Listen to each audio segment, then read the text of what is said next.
All right. We told you that Solomon also will not be here this morning, but we have an array of our best team, and we've assembled them. And so let me just quickly tell you that, well, some of the best things in life always would have to mean that you have to join us this morning. We are streaming currently, and on the stream, we have a number of you already there. And so we'll be talking about a number of discussions this morning. So I see already Charles Thompson lives in the UK. Kelly Amedume says that we will be right back is always okay. You say that the break, when we go for a break and we put it is right back or we'll be right back, it takes too long. It's because we can't be streaming something else. So we just put that there for you to wait for us. And then Latele Lai, good morning to you. Kojo Labi. All right. Kojo Labi is holding brief for us. Says it's not our fault. It's true. Please make sure that you get into the stream. Ben, Nunu, if you can get onto the stream, there's Justina Tete. Please block her. That account called Justina Tete, posting things on gigs, how to buy data and all that. Please block that account as quickly as possible. And Shawal Nuhu Aliu, good morning. And you said TV3 will be right back. It's like MPP and please be careful. Some of the things you say on social media. I have right here with me Fred Agbenyo. Fred Agbenyo is a member of parliament for the Guan constituency. Good morning to you. How are you? Looking fun. More fun. I like your hair again, man. Thank you. I'm looking good as usual. Thank you as well. And I also have here Dr. Joshua Jabuntie Zato of Sisala East University of Ghana. Also had contested as one of the contestants in the MPP primary as well. I saw him at the wedding of Isa Haku over the period. Good morning to you. Good morning. No, it was my nephew who was married, very beautiful woman, Honorable Amirichinia. So I had to go there and do the needful. Yeah, it was a very nice. You look very exquisite in white. Yeah, it was a very nice occasion. It was a joyful occasion. I'd never seen you in white before. So yes, so I want to use the way to congratulate the new couple. I wish you marital bliss. I wish you all the very best, and may Allah protect your marriage. Fantastic. Honorable Chinia and Madam, all the very best from So me. you contested your nephew in the Sisala East primaries? Can we go on? Okay. I thought it was an invitation to treat. No, it's not. It's not. Okay. I apologize. Doctor, sorry, you've caught the seasonal flu, eh? Yes. Yeah. It has ravaged my house. Yeah. All the kids. The holes, yeah. All the kids. It's around. It's around. Yeah, I had mine about 2-3 weeks ago, so that's fine. And then we have Dr. Ramsey Inusa, Director of Political Research, United Party. He's also a medical doctor by profession. So good morning to you. I just want to put on record I prefer my solo.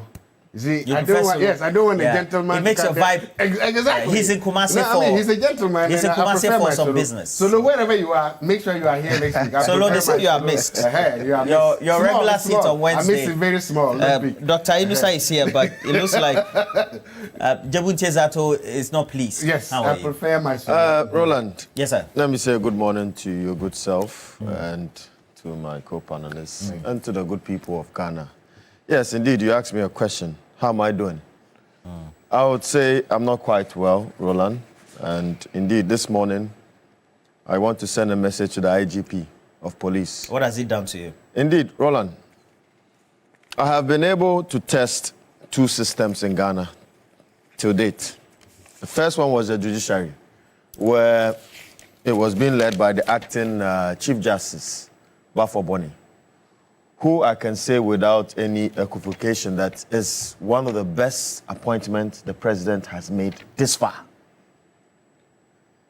Issues of conflict of interest, issues of misconduct by public office holders ought to be addressed. I had addressed such an issue from the judiciary, and I got a response from the judiciary, and you have the evidence here. The acting judicial secretary, I see. On the 21st of August, I, together with my guard, was assaulted by 15 policemen in my neighborhood by one criminal who was being clothed in a police uniform called ASP Nana Samuel Nana Bofo. Okay. And the IGP you... is, Roland, the IGP is failing to adhere to the petition before him, and he's protecting this criminal clothed in police uniform. And I am disappointed. Yeah, please. No, Roland, he is a criminal. ASP Samuel Anabofo, this morning, I can say to the people of Ghana that Roland, please.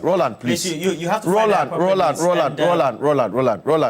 Editorially, I am saying that. No, I will not allow you to call anybody a criminal when you know that this is not a judicial process or a platform for you to do so. Roland. And with all due respect. Roland.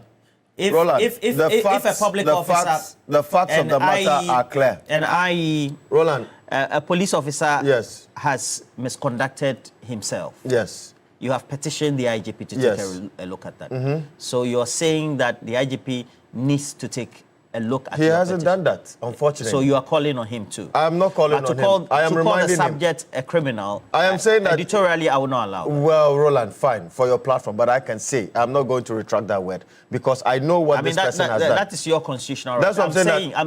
Roland, I understand. For our editorial, media general has an editorial policy. I understand. But I know, sir, relax. I understand. Relax. I know you want to be in the mode of solo, but relax. So not in the mode of solo. But Roland, I want to say this. That so editorially, media general would not allow that to happen. Fine. And by extension, because I represent media general, I understand that, and I respect that. But I'm saying that we cannot continue to have people that wear police uniform act in manners that are not right, and think that by virtue of having the opportunity to serve in that office, you can take the rights of citizens for granted. Did you petition people?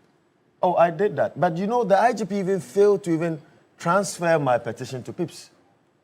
I had to go to PIPS to even give them the petition itself. And so I'm calling this IGP today, this morning. That's been the first point, not directly to the IGP. No, but I copied him. That's what I'm saying, that I had given the petition to the IGP. I had copied PIPS. He had failed to transfer that petition to PIPS. Okay, and so I'm you saying want that to take a long. Per my investigation, this ASP is working under his office. And indeed, if you delay justice, you deny justice. All right. Points made. This one there is ambush bar. But it's okay. You're allowed. You're a panelist, so that's all. And more importantly, we also have Dr. Samuel Efriye joining us from Kumasi. Good morning to you, Dr. Efriye. Yeah, good morning, Roland. Great. So we're talking about the chairmanship race, the internal party executive race of the MPP. Already the presidential primary is on, and Paul Afoko has jumped in currently, and we'll tell you those who are in the race to be chairmen or women for the MPP. We have a number of big names in the former party executives, among many others. Paul Afoko is the latest to come in. You know, he's been a chairman before. For the word that we seem to be using in the media is that he was booted out, so to speak, because he himself, in various interactions or fora, has said that. And then for the second part, we'll take a look at the helicopter accident. Do we need to have that report made public since it's of public interest, so to speak? So we'll be discussing that as well. If we have the opportunity, we'll look at the national service scandal. There's the latest. We know that the writ has been filed. Some charges have been preferred on key individuals. What do we need to take a look at? So these are the individuals contesting for the chairmanship of the New Patriotic Party. They're going through new changes of leadership, so to speak. But again, they have to contest whether it's for the presidency or those other positions that are made available. So you find them on the screens. All right, so we have Boakye Jakun, who has made a formal declaration publicly. He's a former energy minister. We also have Bernard Ntwibo-Esiakun, known to many as Chairman Wuntumi, currently the chairman for the party for the Ashanti region. A former general secretary is John Buedu, also has expressed interest publicly. And Stephen Asamoah Boateng was Sigabor's former minister for chieftaincy, has been with information as well, and so has a lot of experience at the governmental level, having served in various offices. A former ambassador to China, Edward Boating, as well as entrepreneur, is also in there. Kwesi Amoako Atta is a former Roads and Highways Minister, particularly known for his strong statement that the media is late in asking for some level of roads in communities to be undertaken, that the roads had long been done. Kwesi Amoako Atta, former Roads Minister. Paul Afoko is the new entrant, the new kid on the block. He's actually making a re-entry, actually. The first time he was booted out, so he's come back to say that, look, I am back. All right.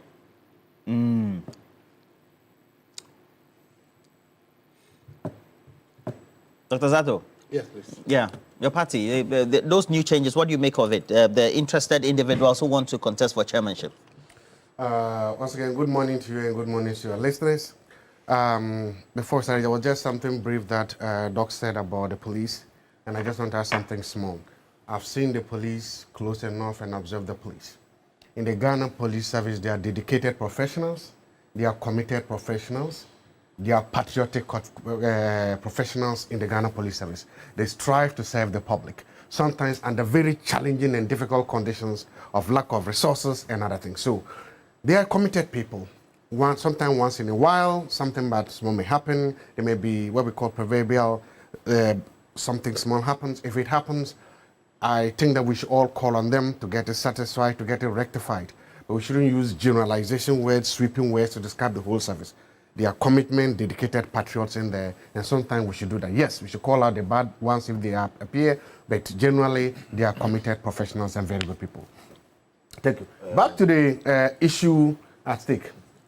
I think that this announcement by Honorable Paul Afoko to join, not only to rejoin the MPP, but to contest the national elections is bad news and a big blow to the United Party, the newly formed UP United Party. Why?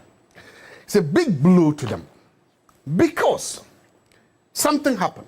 The neck of the MPP decided to issue what is called an amnesty to former members of the party. Part of that it came from reports and data suggesting that for the 8 years that the MP was in power, some of the grassroots have become a little bit disgruntled. Some of the grassroots have fallen over, and we do not see that enthusiasm in the last elections. Part of it, data shows that a lot of the MPP members stayed home, did not come out to vote.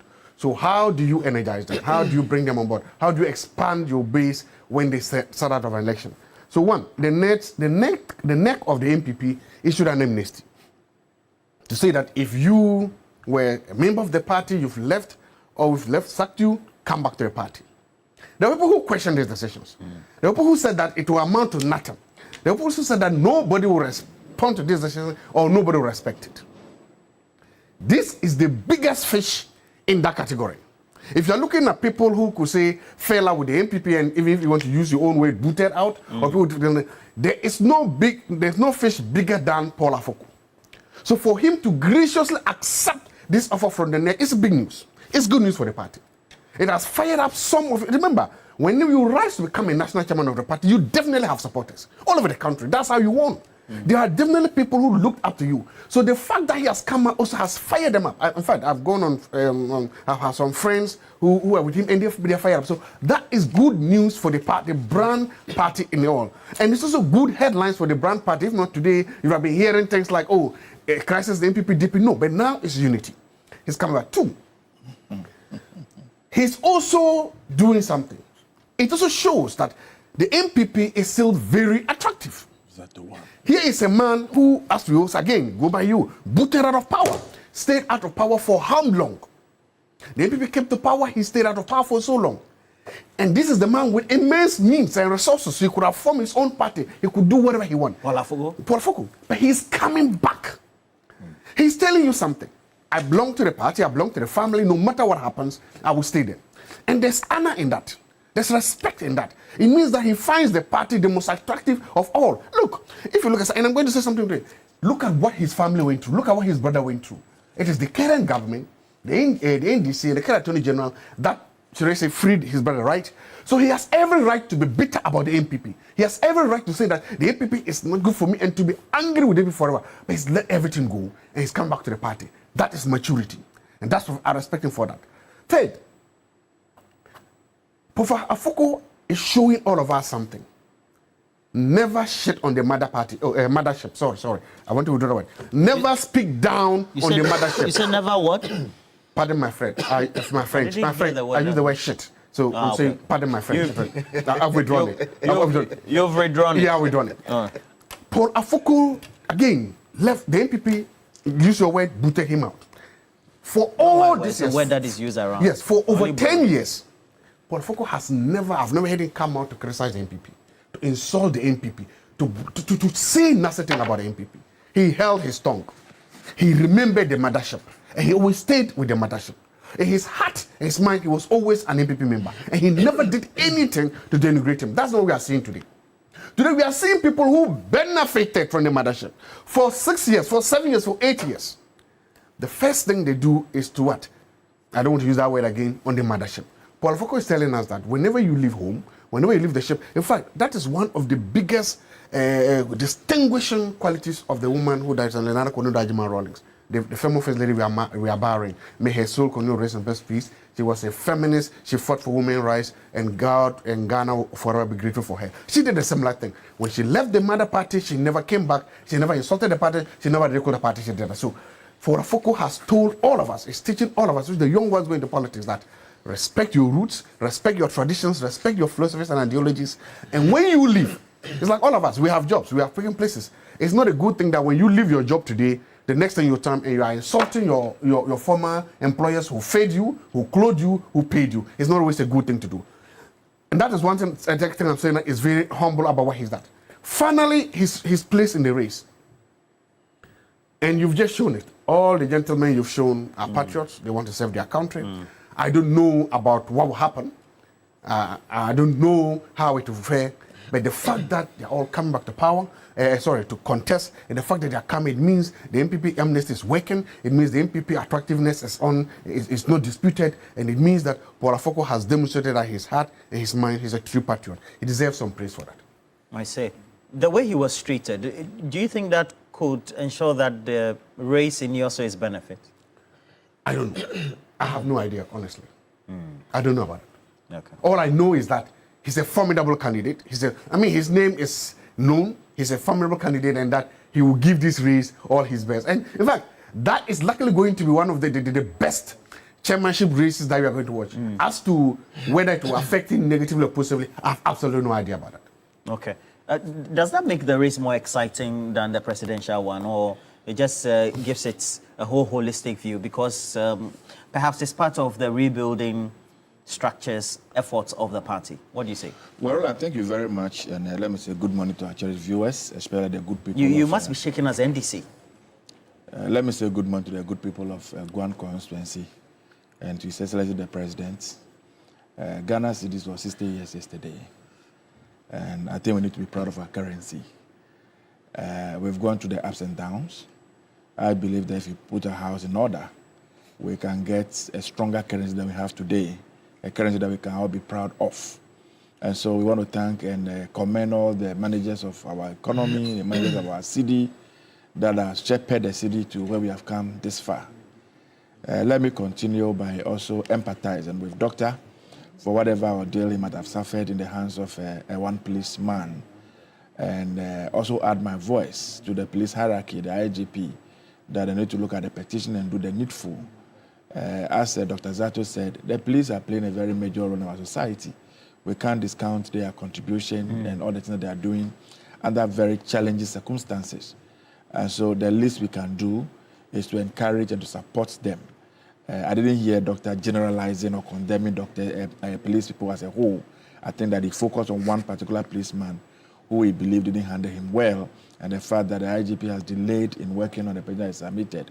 And so we are all adding our voice that to bring confidence of the public in the police service, is important that when issues come before your attention, you act expeditiously on them. And that will be very, very important.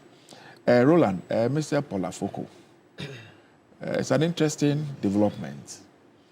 A man who went for an elections. Party people had confidence in him.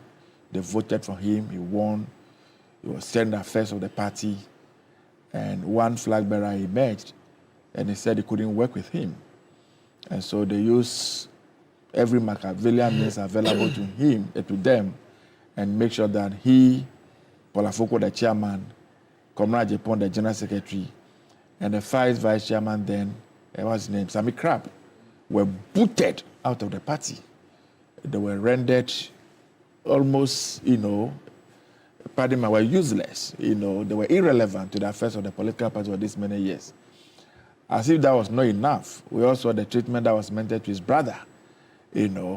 Stories that were fabricated, and he was thrown in jail for this many years. Even after the court has ruled for him to be released, a party that he belongs to, a party that he worked for several years, spent his time, his energy, and his resources. Even that one, they refused to yield the call of the courts. It is taking the NDC administration to respect the decision of the court and acted accordingly. He's a fine gentleman. I remember the first time I met him was when the Circle disaster occurred. And as political parties when they went to 37 hospital to see they were involved. When I shook his hand, my palm almost got buried in his palm. Oh yes, a giant. It's a huge personality. It will be interesting to have a national chairman of a party from the Upper East region, and to have the flag bearer from the Central region, and then that will be a good balance. And so we see how things pans out in the political party. All the persons that you have put, you show on television who have shown interest in contesting the flag, the national chairmanship of the party, they are all great men by the all standard. If you take Honorable Ajaku, he served the party very well. At one time, he was a flag bearer hopeful. I think contested a number of times. He became the Minister of Energy. Under very dubious circumstances, he was booted out of government. But he has remained faithful to the political party. But Dr. Zato, you're a political analyst and a strategist, and you should see what is about to happen. Instead of you to be crying for the United Party, you should rather look beyond this announcement and try to understand the political nuances. If you don't do that, you'll be in big trouble. Do you think there's more to it than just Paul Afoko coming I am surprised. He didn't see it. He didn't not see what is happening. How do you mean? And another thing to be, saying that the United Party should be crying, they should be wailing. Mr. Paul Afoko is a strategist. And the people who came together to form the United Party, they are not just mere men. Look at their caliber. Look at the men we are talking about. They understand what it means. And so they really know what they intend to do with Nanado's MPP. What do you mean by Nanado's MPP? The agenda is very clear and very obvious. Nanado's MPP is not the MPP that was birthed before the 1992 election, 1993 elections. No. This is not the MPP that we all saw, the Edubahini-led MPP, the Kufuor-led MPP. That is not the party that we have today. Those days, even on our university campuses, at a point, it was difficult to associate yourself in another political party but MPP. They were all over the place. The young people, everybody was gravitating towards that party. Today, same cannot be said of that political party. The image so dented, performance in government was so abysmal. People are so shy and so, so terrible, they don't want to even associate and to be attached to that party. Let Mr. Paul Afoko win the chairmanship. Will he win? Let Kennedy Agyapong win the flag bearership. Then you will appreciate the real standing of the party. If it is going to be the UP that will fight the next election, or is the MPP that will fight the next election, it is not for me to provide you with that. Look at it, open your eyes, analyze things closely, then you appreciate what is happening. And I said, Mr. John Boydu, he served the party all these many years, right from the constituency level, all through youth organizer, general secretary, and all that, national organizer of the party. He has all the experience, been there before. Fantastic gentleman. Why not? I have always contested this approach they are using, this bottom-up approach, that it will create problems in future, and every political analyst can come to that conclusion easily. Now, several people are contesting for the flag bearership of the race. And so some way, somehow, the party is divided along those lines. once the flag bearer emerges, the flag bearer desire and wish should be that only people who support him must be in the party leadership. You understand? So everybody who put himself out to contest election, that they'll start pointing fingers. Oh, this person doesn't like the flag bearer. This person is not the flag bearer's favorite. And so they'll mass up and gang up against the person and make sure the person doesn't win the election. The fellow may have all the skills and abilities and what it takes to be able to mobilize and to help the party. But to the extent that he's tagged not to be a friend or a lover of that particular flag bearer, they will disadvantage him or they don't even give the opportunity. So this is to come up, right from the national to the region to the constituency to, they call it, what do you call it, the lower tier, you call it what? We call it branch. You call it police station. And so, but we want to see how the experimentation will look like. It's a novelty. We have never seen it before. Let's see how it plays out. But I can only wish Mr. Paul Afoko all the best. And let me also add my voice in commending him truly and really, since he was, booted out of the party in the way, the manner they did it. There was no occasion I heard him on radio, on television, organizing a press conference, condemning the party, saying anything about the party. I think he carried himself very, very well. I have only been saying, and all of us who are politicians, especially the young people, there's something we must realize. Nobody is bigger than the political organization. It is a political organization that gives us the platform, gives us the opportunity to express ourselves and to showcase what we can do. And so to assume on any day that you have become so powerful, you have become so important that you can do without a party and they want to run the party down. History and even recent cases have shown that that cannot be true. The party is powerful, the party is bigger, and all of us must succumb and respect the party. I've always maintained, I may disagree with happenings in my party, but it's not in my place to take to the television, to take to radio, to take to social media, to discuss my party issues. I would always want to do that internally. The only time I have a challenge, when some actors, even internally, will not allow you to express their view in their sycophantic best, in their hypocritical best, they want to gag and even. That is where I have a problem. But party is an opportunity. Don't think you are the nicest person, you are the most hardworking person or anything. And so on that score, I want to commend Mr. Paul Afoko, the way he conducted himself, the way he carried himself, and then I wish them the very best of luck. Let the best emerge.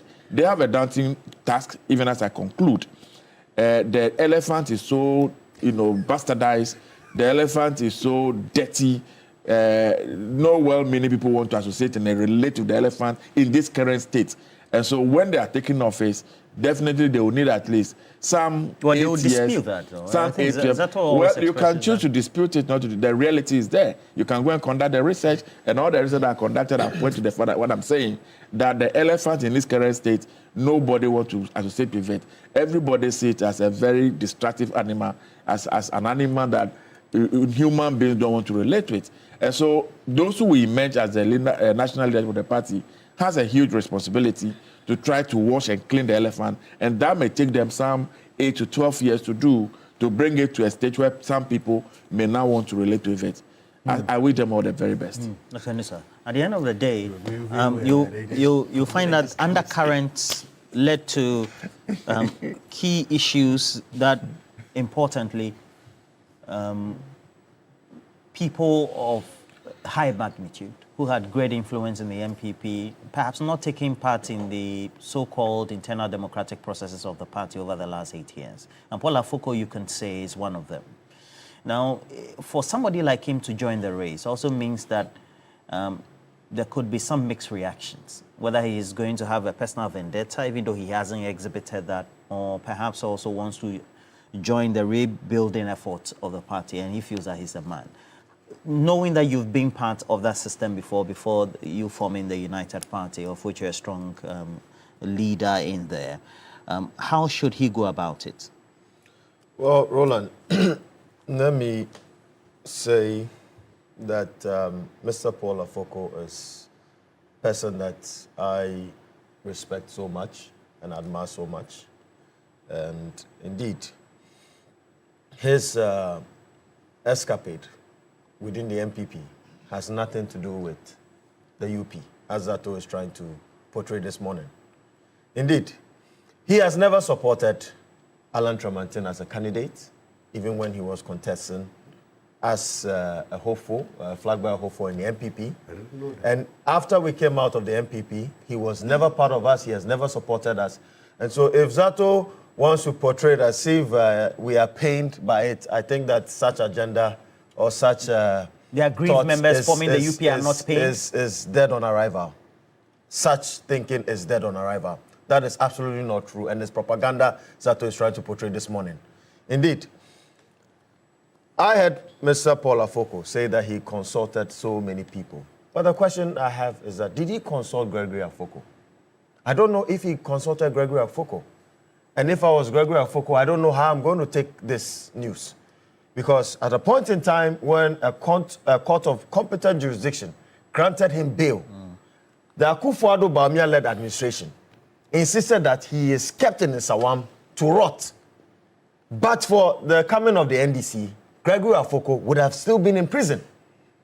And so when Zato comes this morning to make it seem as if UP is disturbed by it, we are not disturbed. Indeed, we are a centrist party. And that we will work with each and every person, including Gregory Afoko, if he wants to work with us. That is what Zato should understand this morning, that we are neither left or right. But the tenets of the formation of the UP is that we are a centrist party and that we believe in a collective effort to steer the affairs of Ghana. That Ghana has been polarized for so many years and we are not enjoying the benefits of our democracy under the 1992 Constitution. And that it is a collective centrist party that can be able to propel the fortunes of this country and not what he is portraying this morning. Indeed, the top to bottom approach by admitted by the National Executive Council of the NPP is going to kill the agenda of Paul Afoko. Because I can tell you without any doubt that the Akufo-Addo groupings in the NPP, which I call it the Nanes People's Party, the NPP today is called Nanes People's Party, has captured the party. The voter album is manipulated. Nanes People's Party. The voter album today that they're going to use to elect the flag bearer has already been manipulated. And I can tell you without any iota of doubt that the current standing of the voter register would propel Mahmoud Bawumia into that seat, unfortunately. But it would be good news for all of us. Because at the end of the day, if you are going to a race, you want to use a very vibrant, very energetic horse and not a dead horse. A dead horse can never win a race. And so it is good news for us. But I think that Paul Afoko's coming and wanting to contest this election is dead on arrival because the current standing of the MPP and all the shenanigans and all the machinations that they have put in place you didn't hear Dr. Zato here. He says that the fact that a decision has been made by Paul Afoko, who could be described as somebody who is aggrieved among all the individuals contesting, deciding to make a comeback for that position also shows that, well, aggrieved or not, Paul Afoko, as well as people of his kind, think that if you're aggrieved, you stay within the party. And so it's part of the rebuilding effort, and they still have a belief that the MPP will bounce back strong. Well, I mean, that's the position he holds. But when he says aggrieved, the movement for change, when we were formed, were not a bunch of aggrieved people, as they posited. We were ultra-nationalistic people. Ultra-nationalistic? Of course. That we cared about Ghana. That indeed, if you belong to a party that is not promoting ideals that would propel the fortunes of this country, a party that believes in looting, a party that believes in nepotism, a party that propels a kakistocratic system, and a party that believes that indeed the fortunes of this country belongs to them and their family members, and that the people of Ghana do not matter. Indeed, Roland, tell me, what crime did we do by leaving the MPP, fighting for the interests of Ghana? Yeah, he says that it's going to collapse your interest. It's going to collapse what? Your interest. How is it going to collapse our interest?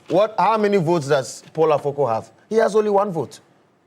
Paul Afoko is a citizen just like all of us. He has a right to associate with any party that he feels he is connected to. And so if Paul Afoko feels that he wants to go back to the MPP and contest for election. He does that based on his own volition. He has every right under the 1992 Constitution to do that. But that's not to say that, well, because he's aggrieved. Maybe he could be aggrieved, but we were not aggrieved. We believe in a Ghana first agenda. And that was what propelled us to metamorphose into a united party, a centrist party that today we are going to ensure that we replace the MPP as a party. And indeed, we dominate the fourth Republican political dispensation and give the NDC a formidable opposition and ensure that the right things are done. A run for their money. Indeed. Okay. And that's why I'm saying that all what Zato is doing this morning is mere cosmetic. Propaganda. It's a propaganda. Zato, it is propaganda. It's propagandist. Of course. That it will not hold. That we are not aggrieved. And that we love Ghana. On this platform. We love Ghana. And Ghana is the reason why the United Party was created. And if you listen to our motto very well, we say Ghana first than any other thing. Yeah. And so if Zato belongs to the MPP, and he belonged to the MPP then, and you hear about 2.2 billion cedis missing from the coffers of the National Service Secretariat, that a president, together with his vice president, a head of an economic management team, used $57 million to dig a hole in the name of a national cathedral, and you feel that that is okay, and that you cannot speak against it because it will go against the MPP, then I'm sorry, you are not a patriotic citizen. Well, and you should uphold to the old ideals of the UP. Right. Roland, that's a question. Who is Dr. Zato representing on this platform? He's an MPP. He's representing no, I just want to understand. All right. Dr. Friye. Who does it represent? Dr. Friye. Who are you representing on this platform? I'm representing the NDC. Afoko, he's come back good or bad. And you look at the individuals he's going to face off with. Who are you representing? What really does it indicate to you? Yes, thank you, Roland, and also special greetings to your panelists. I think Dr. Zato, I know your senior brother at Amstead. We met some time ago. So he has a senior brother at Amstead? Yes, he's aware. The Zatos are around. Oh, I never knew. You mean Victor Puso Zato? Oh, okay. Thank you. Yes. Oh, okay. You guys belong to the same organization. I'm not getting you, Dr. Friye. Oh, we met somewhere, and then I just recognized his name, and I asked whether he related. He said he's a senior brother. Yeah. Puso Zato, that's my big brother. He's turning 50 this year. Happy 50th anniversary to you, Puso, this year. Congratulations, big bro. And may the good Lord continue to be with you. We'll be celebrating this December, so you should be invited to his big so you guys 50th met anniversary party. At an organizational meeting or what? I don't understand. It was a national assignment. So I think he's an expert in entrepreneurship, and also I'm also expert in some way. So we met for a national assignment. Okay. I thought it was political in nature, but please go ahead. My question. All right. For Afoko coming back, I think it might be some misfeelings for some people within the party and also those grassroots level as well. Afoko was suspended, was sacked, was dismissed. That's the word that was used. And when there was allegation of frustrating the leadership of Nanado during that time. That is in 2015. He was elected in 2014. And I think after a year, he was dismissed because allegation was levied and then was sent to National Council, disciplinary committee, and he didn't honor the invitation. So it was a conclusion that was made by the disciplinary committee for him to be suspended. And I think if you can break down, then it means that it's about 10 years now. Looking at the conduct of Paul Afoko all this while, I will agree that he has conducted himself very well, and maybe he was having an intention to come back in the party or want to come in to contest. If not, I think that maybe he would not have been able to manage in a certain way that has led him to come back within the party when there was an amnesty. But, when the amnesty came, I think there was a clause that if you come back, you might not have the opportunity to contest. I don't know whether that's a statement that was made by the National Executive was withdrawn. Otherwise, I think that Paul Afoko might not have the opportunity to come in and to contest. So he coming back, I think that is a good sign for the party. It shows maybe the party leadership for reconciliation, for unity. And you don't forget that Afoko carries some weight. You know, when you look at that time during his leadership, I think he was more inclined to Alan Martin. So he may also have followers that might even draw and make them stay in the party when he comes back to the party leadership. Okay. But whether he will win or not, it's another matter. I think it might be, yes, it will be another matter. Dr. Friye, did I hear you say that based on the information you've picked up, he could be disqualified, that he doesn't qualify to contest? Is that what you seem to pick up?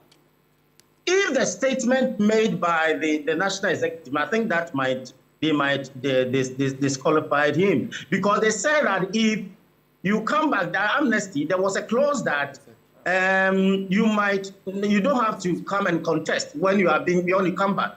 That was what, if maybe I might be wrong, or maybe they have withdrawn that statement as well. If not, then I think that maybe they can amend it or what. But I think I will wish that they will allow him to come back and stay and compete. Even if he doesn't win, it will be for the party interest.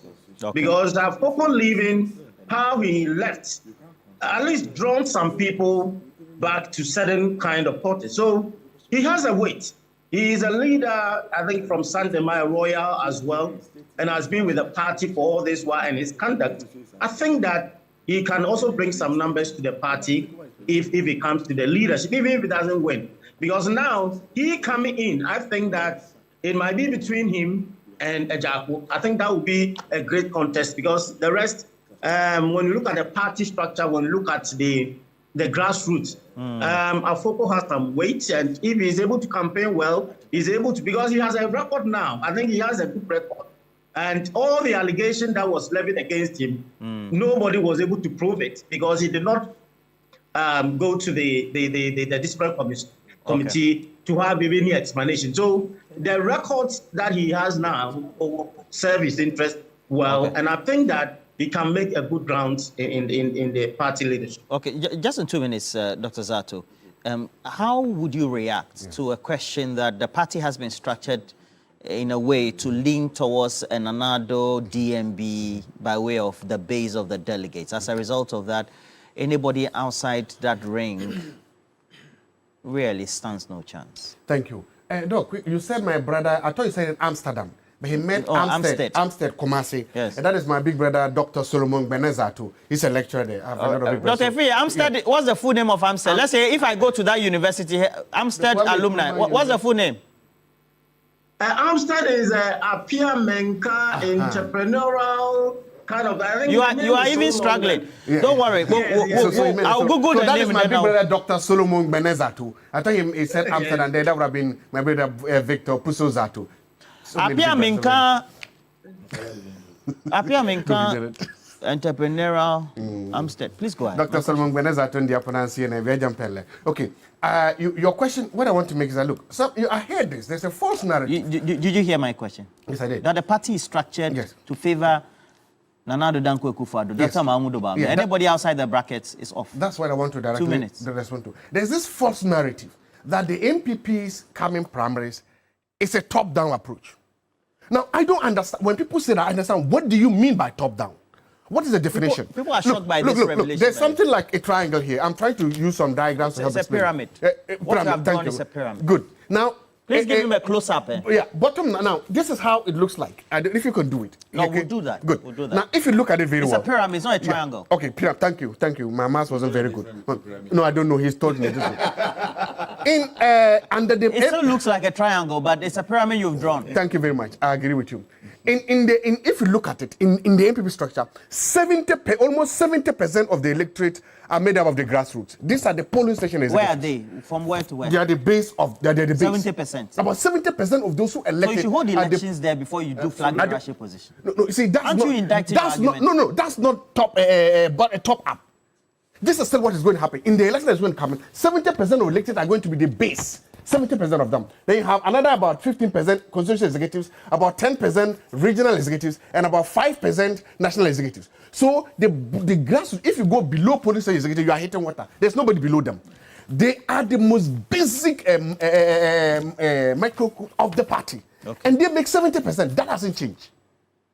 So something is not so. How can you say that you are going to an election? For you 70%. For you to come to say that there's a misconception also means that for all those stalwarts of the party and the political analysts like you who tend to criticize the structure that the party has adopted now, perhaps are not seeing things right. No, so let me ask you.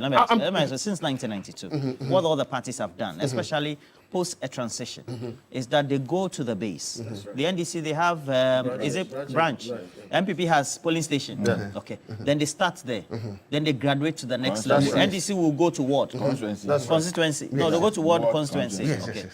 Right? Yes. And you two, you go to constituency. Is that not it? Then you go to regional. Then you go to national. Then you come back and do your national elections. Then you elect your flag bearers. Is that not why they say that the thing is started from top?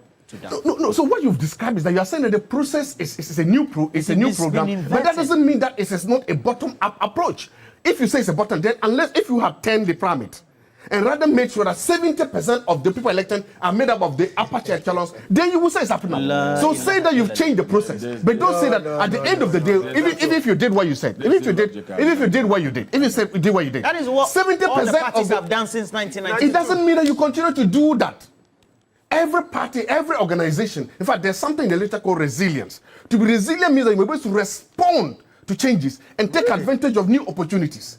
So the party has realized that this is what we used to do, yes. But okay, the party also. But it's been done to favor Dr. Mahmoud Bawumia, people say. But people, of course, people have the right. I'm not questioning what they are saying. I'm explaining to you how I understand it. They have right to hold those positions. But I'm telling you that there's no way you can see this and say it's bottom up. It's top down. How is it top down? Top down decision, if the decision was made by a few at the top and imposed on those at the bottom. No. And I've told you that what is going to happen is the people that are going to elect the flag bearer, 70% of them are the grassroots. How is that top down? So the question is, the concerns that have been raised, that Paul Afoko is coming into the middle of this deep blue sea. Yes. All right? And so please raise your pyramid. Yes. Here. So you have the people there, and Paul Afoko is right in the middle. Of the base. These people are loyalists of Nanado, DMB, according to the critics. How would they do that? Again, how would they elect somebody that they booted out? Who booted him out? Is it the policy executive who booted him out? Is it the constitutional executive who booted him out? Is it the regional executive who booted him out? They had nothing to do with it. And the people who voted him out are less than 5% of the voting electorate, of those going to vote. How are they the problem? I am saying that you can't criticize, but don't say it is top down. It's not. If 70% of the people going to vote are polling station executives, the grassroots party, how do you call that top down? Roland. How is it top down? So you could say that the process has changed, but it's not top down, never. So rather the process has changed. Exactly. Right. But that doesn't mean that it's a top down approach. Because if you say so, then maybe you don't know where top is and down is. If you know where down is, 70% of them are down. That has always been the case. In fact, even if you had done it the way you explained, at the end of the day, the album that you produce will still have 70% of them as polling station executives. So it's not. Roland. Unless we're changing bottom and top. What do you make of it? Because I made reference to the fact that all the political scientists, the media analysts, etc., say since 1992, I mean, after each transition, the party wants to restructure and they start from the base. It says that really, you take a look at this, they still are not keeping a component of the base in itself. Rather, they are trying to reform them. And so this may be new, but it's not as if it's been inverted. Must Dr. Zato defend everything?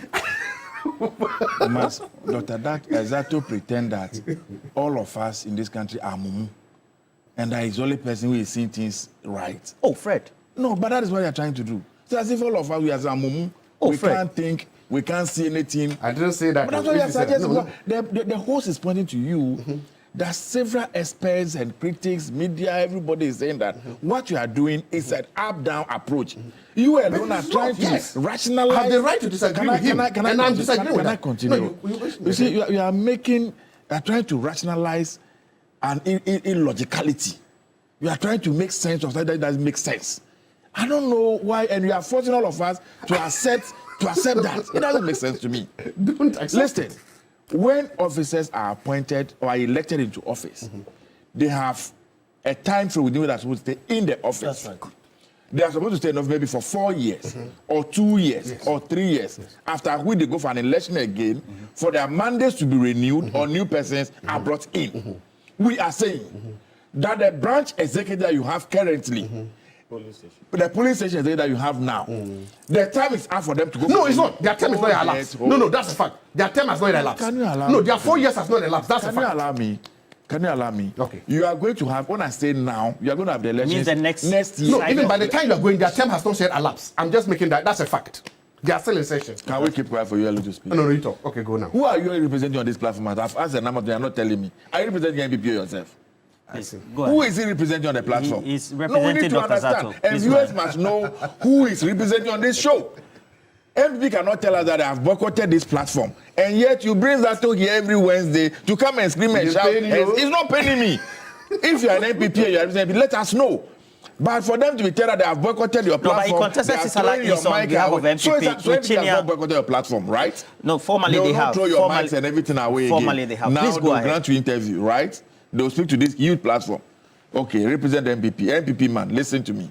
The point I'm making is that you first elected your polling station executives. After you have done that, then you elected your council executives. Then you came to region, you came to national before the flag bearer. This is how your executive you have in office today, right from the bottom to the top, were elected. The first group were the police station. How come that you are going for election now? And we all know how those executives were put in place.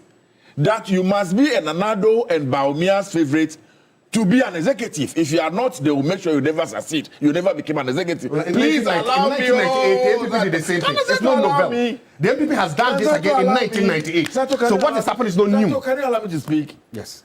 Your brother is watching you. Thank you. You understand? Amstead. The Amstead. Both of them, Okay. both the doctors, they are watching him. This is not how they brought him up as a junior brother. But he has changed. Shouting and screaming, not allowed them to talk. The point I'm making is that everybody in this country, including members of your party, I've heard Honorable Kennedy Japan, I've heard almost every tribe brothers complaining that before you became a polling station executive in the last elections, you must necessarily be associated with Nana Addo Dankwa Akufo-Addo and Bawumia. Oh, how? If you were not, they made sure you didn't win the elections. If you became a Congress executive, it is only because you're a Bawumia person. If you became a regional executive, and that is how they were elected, to the extent that even today as we speak, almost all the national executives that we have in office today are supporting Bawumia. And they are not hiding it. They that are supposed to manage the elections and are supposed to play some neutrality have thrown themselves into the fray and they are campaigning for him. The regional executives are doing the same. So, to start with, you are not giving the other candidates a level playing field to contest. Dr. Bawumia has a start. He's running. In fact, he's about 500 meters ahead of them. But the good news is that your party people are not gullible. They want power. They know that Alhaji Bawumia has been given the opportunity. They've assessed his scorecard. And the outcome is that he failed abysmally. There is no evidence. We're talking Afoko. All of a sudden, But it's part of it. It's part of the NPP narrative and conversation. It's part of it. Because people, the watchers and observers are worried for Afoko. Everybody around this table and our viewers and everybody is saying that he's a fine gentleman. He's somebody who can lead the party, his personality and everything. But the man, they are throwing him into a lion's den. Lions Den? They have thrown him into a lion's den. He's joining a lion's. He can't do anything. All around him are Alhaji Bawumia's faithfuls. Right from the top to the very bottom. How is he going to maneuver himself out of this? And so, Mr. Afoko, we appreciate who you are. We appreciate your personality. Unfortunately, this lion's den, there's no way you can escape. They have made a determination already. Fred. Nanado and his people have sat down in their room and they have determined who the national executives must be, who the flag bearer must be, and who the executive of the party must be. If you want to be one of them, go and join them. If you are not part of them, forget it. Be careful how you spend your resources. Be careful how you spend your time, because the determination has already been made even before the whistle will go. That's the reality. It's been made. And so there's nothing new, there's nothing anybody can do about it. I am happy and excited that he conducted himself very well. Now, you say you suspended somebody based on some allegations you couldn't even prove. Roland, very important point. You suspended Afoko and 2 others on allegations that they were sabotaging the then flag bearer. When you suspend somebody and you are reinstating the person, the reasoning should be that you reinstate him to his original position. The position that he was before you suspended him. Now you have granted them amnesty, you claim. They've all come back. You have not reinstated him to his original position. He's coming to contest. And you are not making the case that because he was suspended, he's coming back, he may not even be qualified, per your party's constitution, to contest the elections. Wait. You think that, can't have a saying, also way of one, sir. Okay. Now, you think you are doing something. It's a trap. You fall into it. You are here. I will not tell you what the trap is. If you have eyes, you see it. Fredo. If you don't have eyes, you just be watching. All right. You fall into your own trap, and we'll come and sit here and applaud you.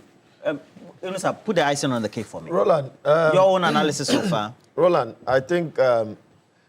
The inverted, no inverted. Apart from the Namwan men's gold pyramid, I'm seeing another form of pyramid analysis. Honestly speaking today. I mean... Dr. Zato, raise that thing. Is it the Namwan pyramid? No, I mean... apart from Namwan's pyramid, I'm also seeing a new pyramid. You mean this one? In political analysis this morning. I mean... please take this on the camera for me.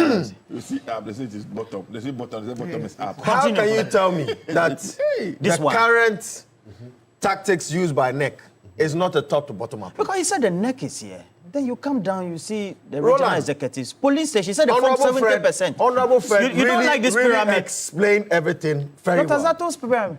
Look, Roland. Dr. Zato, take your pyramid. In every 4 years. In every 4 years. You don't have a good handwriting. In every 4 years. I went to cite The party, in every 4 years, the party also conducts polling station elections for polling station executives. Right? Now, since post-1998, as he's reiterating, right, we've had a situation whereby within a period of 4 years, every polling station executive elects one flag bearer, not 2 flag bearers. And he makes reference to 1998, and it's because 1998, post the 1996 election, we had a great alliance. And so in order to consolidate that alliance, the party had to do that. But post-2000, there was nothing like an alliance. In current, sorry, in our current terms now, there's nothing like an alliance. And that's... He's giving you water. You're giving him water, no problem. Lies. I mean, why won't I choke when I see a men's good analysis this morning? Why won't I choke? You nearly choked me. Why won't I choke when I see a men's good analysis this morning? He's offering an olives branch. And He's dumbfounded by the analysis. I'll take it. You are dumbfounded. I'll take it. But what I'm saying is that... You are outstruck and dumbfounded by analysis. What I'm saying is that top to bottom approach is eminent. It is clear. It's not. And it's a Machiavellian tactic. Thank you. Adapted. I like Machiavelli. Adapted. Again. I love you. To ensure that Dr. Mahmoud Bawumia is elected as the flag bearer of the MPP. And let me say this, that yes, indeed, we know that the current standing of the party has to do with people that have deep pockets. I am calling on the NDC to expedite the process of oral and ensure that the over 2.2 billion cedis that were lost through the gold for oil policy be investigated, because I know that part of those monies are going to be used for the re-election of Mahmoud Bawumia into the MPP's flag bearership race. Right. And so for Zato to come and sit here and say that there's nothing like top to bottom approach is neither here nor there. Okay. That his men's good analysis or his pyramid political quack analysis is not going to hold this morning. Okay, point made. Fred, let me come to you, and then you start off this way. This one is not part of our line. I just got hold of the audit report on the national service issue. And apparently, you take a look at the report, it is indicating... Is everything okay? Yeah. Indicating that even payments were made to, or say, Asibe Ntwi, the executive director, even as earnings, so even your colleague, Mustafa Yusuf, executive director, before he became, then we have the other ones as well. The payroll management, etc. The audit report even says that we have in excess 2 billion unaccounted for, misapplied, going into people's pockets, etc. You see, a lot of people are going through things that reasoning cannot explain. And sometimes you sit back and you wonder why. A young person has gone to a tertiary institution. He's finished and be posted to go and do national service to serve the country. National service personnel are paid barely 700 Ghana cedis as we speak now. This is a person supposed to go and rent a house in some cases and be commuting from house to work, either they pay car and they go and come. Sometimes for a number of months, the allowances have not been paid. Right. They go through hard time to survive. And then when you are put in charge to manage an institution like that, that belongs to young people, and state resources are given out. And if the reports we are hearing are anything to go by, people decided to misappropriate all these resources, use the resources for whatever they want to use it for. And yet, you still have Christians and Muslims, all of us who are called ourselves faith people, who come and sit on platforms like this and defend and justify. And will not see anything wrong with this thing. It just appears over the years, national service has become a milking cow. It became an avenue for people to steal from the state. If you remember, years ago, President Mahama got a hint of some wrongdoing in national service. He instructed the BNI to move in. About 159 people were interdicted. Monies that ended up in their private pockets were taken back for the state. They were prosecuted and all that. For me, I thought that was going to serve as a deterrent, that actually somebody is watching. But the revelations that are coming up years down the line, it's frightening. This is one institution of state. Look at the amounts of money we are mentioning. And if I go back to my constituency and I see our roads to move from Hogwe to Central Kofi, the hell that motorists are going through, to move from Hogwe through Lolobi to Jessica, the hell. Our roads are terrible to Likpeko, Krantumi, to Agbozobo, everything. Go and see the conditions under which the children are learning. That this day and age, you go to our schools and they don't have a computer, they don't have anything. Teachers are still sketching things on chalkboard. And yet one person can appropriate all these monies. And yet people think that nothing must happen. And I dare say, all of us are doing politics. We belong to political parties. But it's a shame on us when people from our political divide are engaged in wrongdoing. And in our quest to show solidarity, we mess up and we distract and prevent state institutions that we have set up, to hold people to account for their stewardship. We tend to stop them from doing their work. I think that the time has come for all of us to reflect soberly. The sad thing in conclusion is that when these people make all this money and they're enjoying, they don't give you any. Oh, but why are you in the main? I know. No, I'm only telling you. I agree with you. They don't give him anything. 100% I agree with you. Because you're a party person, now you must go and defend. You must run riot. I'm not talking about you. Are you sure? You understand? Are you sure? How do I But put the it? way he drew the pyramid this morning. A potential beneficiary. Yes, I mean the pyramid Sato has run this morning. I don't believe my brother. It was an article and illustration for all of us to understand. And I think that it served as a purpose. When you listen closely, just to conclude, the things that happen under Nanado's administration, you can't help but to come to a conclusion that it was institutionalized. It was a pyramid orchestration that everybody, the thing starts from the base. Pyramid. Yes, the thing starts from the base and it ends up at the very top. When it does, then the man at the top will come and defend everybody. And so leave them, nothing happened. If he's not a beneficiary, how was he clearing everybody left and right? And so now I understand when doctor says this pyramid means a lot. That the people at the base. Let me show the camera. Show my camera. Also draw your own. No, he was using it funny. Like, Roland, please. You are all dumbstruck and out by my analysis. Draw your own. Draw your own. Draw your own. So people at the base, when they amass their wealth, it pushes up to the very top. Then the Oga chopping your comments. Oh, leave them. Nothing happened. No wrong. That's why we are here. All right. See, that final conclusion. I've gone around the country in recent times. Everybody is afraid. The government is doing very well. President Mahama is on course. Things, we've really turned the corner. Things are moving. But Ghanaians will not forgive us if you refuse to call people to account for their stewardship. The general perception or reality out there is that there was so much wrongdoing under Nando's administration.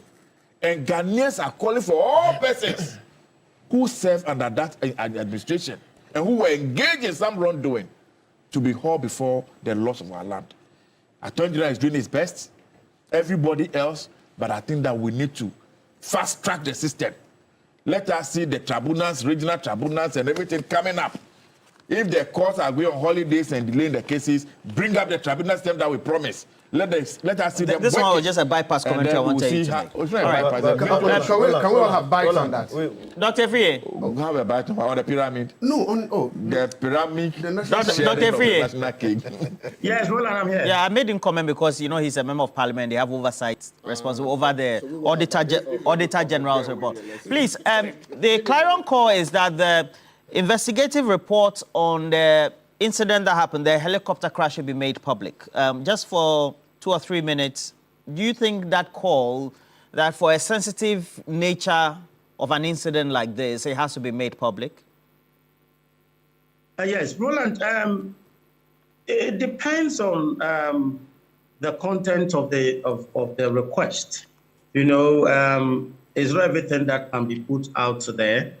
Maybe there may be some few, 1 or 2. So even though we have not seen the content of the request that the MP sent to Jubilee House to request for the report, I think that we need to be very cautious, because here we are dealing with families, we are dealing with extended and people who matters a lot as it relates to the lives of our lost heroes. So we need to be very, very careful, so that certain kind of information will not be out.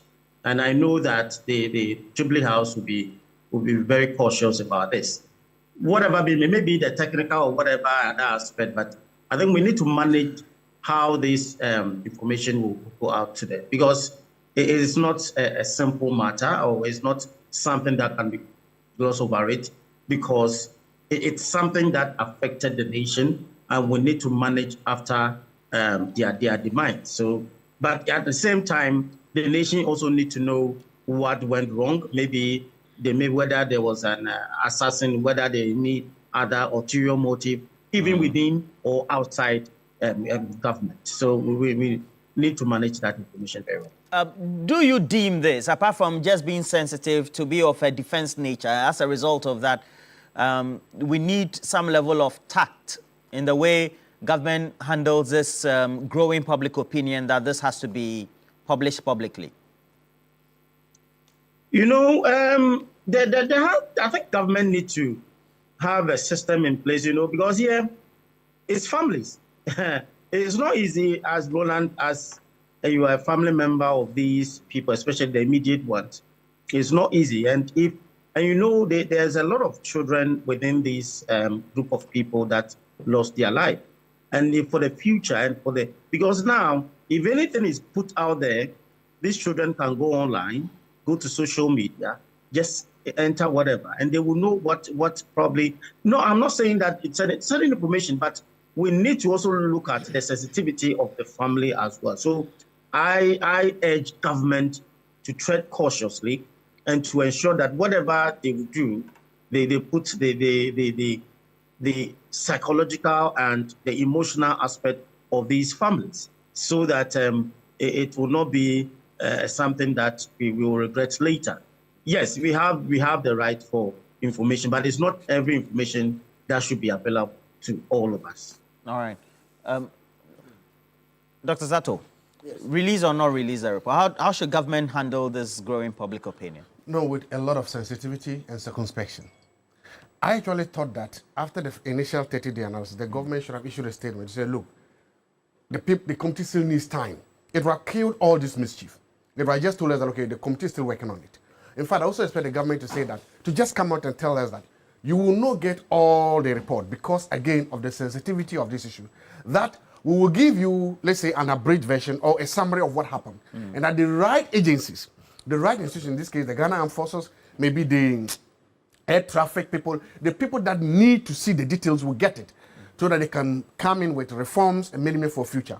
I think it should happen now. Sometimes the problem is that when you create a vacuum with lack of information, it gives room for this to happen. If the government had come out earlier to say that, hey, it's 30 days, no, we have not finished doing this, this RTI wouldn't have come. If the government, and I think that the government should just go ahead and kill that hill to say, look, we are not going to give you all the report. Once you give people the information, then anything else somebody is doing, you can then read motives into what the person is doing. But if you don't give that information, if you leave a vacuum, and somebody is now making this legal request, you cannot read motives into that. Once again, I want to wish the families of these gallant heroes the best. I pray that God, Allah, will have mercy on their souls. They are patriots. They died for a cause. Let's never, never, ever forget the reason why they lost their lives that fateful Wednesday morning. And let's keep praying that all of us should keep our eyes on the ball. The big ball here is to end Galamsey. If we do that, we'll be honoring their memory. If we do that, we're making sure that they do not die in vain. And I know that as a country, we should be committed to that. But to all of them, I say continue to rest in perfect peace. And may God have mercy on your souls. Thank you. Release or not to be released? Well, Fred. Helicopter crash report. Yeah. Should it be made public? Well, Fred, let me say that Roland. The average time for an air crash report is, I think, 1 to 2 years, averagely, for a report to be made. And so when the government came out with the initial 30-day preliminary report, I thought that it was quite short and too early. You remember some time ago, I was here with Honorable Fred, and I did reiterate that I do not know why the Chinese were not involved. Because they are the manufacturers of exactly. the aircraft? You remember I did say that. Honorable, do you remember? I remember. I asked those questions, that why aren't the Chinese involved? And so I want the government to really come out clean with their communication, because it's going to fuel a lot of propaganda and conspiracies about the death of these gallant heroes. Indeed, Fred, Roland, we should not have such scenes again. And you know that the current possession of 3 helicopters by the police is also another flying coffin. You know that, right? The previous administration spent... You mean the Nanado administration? Of course. What did they do? They bought 3 helicopters and they just used it for the Independence Day celebration, just to show that indeed they have done something great. Ask yourself today, where are those helicopters? Have they been grounded? 1976 helicopters. They bought 1976 helicopters, 3 of them for the usage of the Ghana Police Service. Ask them if they can even fly in those helicopters today. 49. Those helicopters are still there now. No, and I'm sure that... But in the aviation industry, it is aircraft are always retrofitted, so... Have they been grounded? They are grounded. We spent a lot of money to train police pilots. They are not flying the helicopters. They are there. They are parked as scraps now. And I think that if Honorable Habib would be just to this country and even to his party, I'm sure the RTI should have been tailored for the 3 grounded helicopters and not this issue about a helicopter crash. If he wants to be fair. Because the previous administration spent our hard-earned money, right, to purchase old helicopters, flying coffin copters, I will call it, coffin copters, for the usage by our gallant men and women in the police service, which was not right, Roland. And so the MPP should save us that. Indeed, that's why I'm calling on the NDC to expedite the processes of ORA. to expedite the process of ORA. I did hear Honorable talk about the issues of the National Service scandal. Do you quite remember? The former Vice President told us that the Ghana card has eradicated all ghost names in our public payroll. Do you remember that? Yeah, he said that for the introduction of the Ghana card, all ghost names have been eradicated from the payroll. So indeed, Mahmoud Bawumia should be questioned. How babies, how elderly people over 100 years were paid.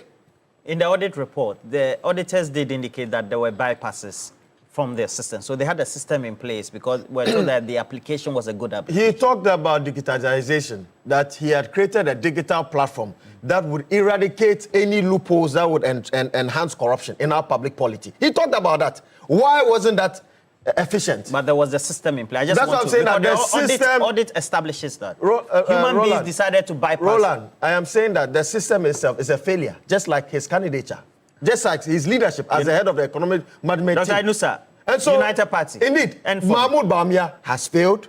Indeed, that 2.2 billion that we are talking about today, we have to expedite the processes on investigation and really bring all the perpetrators to book. All right. Because the people of Ghana that have been denied adequate health care, adequate, infrastructure for schools, adequate hospitals, right? Adequate roads, and indeed, access to decent capital to do business and leapfrog their destitution or destituted state is what we are talking about. Is it going to be made public? The pressure is there. You know, I've not said anything about the NSS. Listen, you've not given me any chance to. Is there anything to defend? Can I have one you have nothing to defend. Can I have at least? You have nothing to defend, Zato. Let me speak, Zato. I beg you. You have nothing to defend. The air crash. I think that we are becoming very insensitive as a people. What do you mean by that? What is the rush in going to invoke freedom to information to be able to get... But the government said 30 days. So. Please, go and check on the average, globally, when there is a plane crash, the number of days or months or years it takes for them to finish an investigation. Normally, like Dr. Riley said, on the average, 2 years, 24 months, in some cases, 3 years. It can be more than 3 years before we are able to come out with a comprehensive report as to what exactly transpired. Normally, what they will do within 30 days is to, in our case, we're able to see the black box, they call it. They saw it very early. Because normally they'll go in there, the whole place will be coded off. They try to find investigators, you can see a few items. That's the report you normally would expect within 30 days. But the detailed report is exactly what happened. They bring experts in, they bring the manufacturers in and all that. That cannot happen within a month or 30 days. That definitely will take a longer time. Why? Is there a case that the government want to hide anything from the people of this country? Are we all not interested in knowing what exactly happened? So why? What is Habib's issue? Why is he crying more than a bereaved? Why is he crying more than a bereaved? It was a national crisis. So is he the one who cares about national crisis more than anybody else in this country? Habib wants to tell us that he cares about the life that what happened to Ghana. What's your counter-argument for not demanding or for anybody saying the report should not be brought out? Is anybody saying that the report should not? What must be public would definitely be public. Okay. And a sensitive report of that nature is not everything you can put in the public domain. So there are areas of the report that must be a public one. And there's an aspect of it that experts must keep for their expert work. Most of this is a military aircraft that we are talking about. It's not a civilian aircraft for that matter. So whatever must be public knowledge, definitely will come to the public domain. Okay. And so I don't think there's any need for anybody to start putting pressure and make this issue a subject for discussion at this point. 30 days when people are saying mourning and crying over the death. I don't think that's what you wanted to. Thank you very much. Is it on the national service? Yes, start. And something quick. You said the Ghana Police Service bought 1976 helicopters. That is a lie. It's a big lie. You can file an RTI with the IGP to find out whether it's 1976. You lie. I'm saying you lie. Those are small helicopters, mostly for surveillance. They can carry about 2 or 3 points. They are not. You lie. Helicopters. Secondly, national service. National service. I'm saying. You should give us the age. National service. His position is that they are retrofitted from the 70s. And all I'm saying is that they are not 1976. You can find that you lie. They are not new. They are second-hand helicopters. I have never sat anywhere to defend any act of corruption or alleged corruption by anybody. I have never, and I will never do that. I have never done that. But nobody has That's done on my. The Auditor General That's says my. that they chop the money. In fact, I was here last week with you, and I told you I supported the government's effort to establish specialized courts for teachers. I've said that. You said that? I didn't hear you. Last, I said that, and I'm also saying I will never, and I've never done that. All I'm saying is that once the person's presumption of innocence is guaranteed, once the person's fundamental human rights are protected, I have no right. Because, and I've also said it, last week I sat here and I proposed my theory of regime and post-regime accountability. And that if you commit a crime or you're alleged to commit a crime, be man enough, be woman enough, enter the docket, raise your hand, plead guilty or not, defend yourselves. I have also said that here. When Nana Addo left office, Nana Addo, one of the biggest public statements he made is that all his former appointees should stay back and face justice accountability. He told you that? Yes, I've heard him say that in public. So the point I'm saying is that in public, I said I heard him say in public. The point I'm making is this. I have never and will never sit here and say that you should not be held accountable for your actions or inactions whilst in office. I've never said that. It's something that you do. If you don't want to be held accountable for that, don't take public office. That is my strongest position. Put it there. And secondly, come back. Look, for national service and for whatever we are doing, let's make sure that when you assume office, that you understand that you are spending the public's money and that you understand that the right thing must be done. And that's the point I end there with what you're saying. Yes, 1 month may not be enough, a year may be enough. So that's why I think that initially putting a date on when the report should be completed was also wrong. All right. Dr. Fie, thank you very much for this morning. Okay, Dr. Fie is gone. And so, Dr. Jebunti Zato, thank you very much for coming. Fred as well. Fred Agbenyo, Member of Parliament for the Guan constituency. It used to be called, your constituency used to be, before then? Sao. Santo Kofi. And then, of course, Dr. Inusa. What position do you hold in the United Party? Interim Director for Political Research. Okay. Director for Political Research. Okay. Interim. Is it an interim your position? Your friend Prince has missed you, so you come and visit him in okay. office. All right. I'm talking to your role. Your friend Prince, Minister of Agriculture, you come and visit him. So, okay, I will. Zato should give us the days for the helicopter. We are waiting. I mean justice. Okay, so this is Asanitano. Good morning. I knew him to be with the CPP. I don't know whether he's still with the CPP. Asanitano, it says, it's a fact that the previous administration bought 3 supposedly, in quotes, new helicopters for the GPS, that's the Ghana Police, but they are not airworthy, and they have been grounded at the expense of the taxpayer. And are you hearing what? Zilis Dwayne has sent a message as well. Is that what I? Obrim Ponkaba, I see you. Obrim Ponkaba. And then, of course, we have Charles also and Anthony. What should I give you? All right, gentlemen. Thank you for coming this morning. Thank you. All right.